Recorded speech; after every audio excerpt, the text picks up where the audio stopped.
نبی پاک کی خدمت میں مولا علی علیہ السلام کی بہن سیدہ ام ہانیہ تشریف لائیں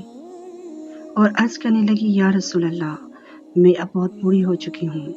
ضعیف ہو چکی ہوں، اب مجھ سے لمبی عبادتیں نہیں ہوتی اور نہ ہی میں لمبے وظائف کر سکتی ہوں۔ آپ مجھے یا رسول اللہ ایک ایسا وظیفہ بتائیں جو میں ایک جگہ بیٹھ کر پڑھوں، جو میرے لیے کافی اور میری کفالت بھی کرے۔ تب نبی کریم نے ام ہانیہ کو ایک وظیفہ بتایا اور آپ نے ارشاد فرمایا کہ ام ہانیہ، اگر آپ 100 مرتبہ الحمدللہ پڑھ لیں گی تو اللہ آپ کو 100 گھوڑے جہاد کرنے کا ثواب عطا کرے گا، اور اگر آپ 100 مرتبہ اللہ اکبر پڑھیں گی تو اللہ آپ کو 100 اونٹ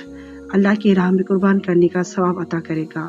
اور اگر آپ دن میں 100 مرتبہ سبحان اللہ و بحمدہ پڑھتی ہیں تو اللہ آپ کو 100 غلام آزاد کرنے کا ثواب عطا کرے گا۔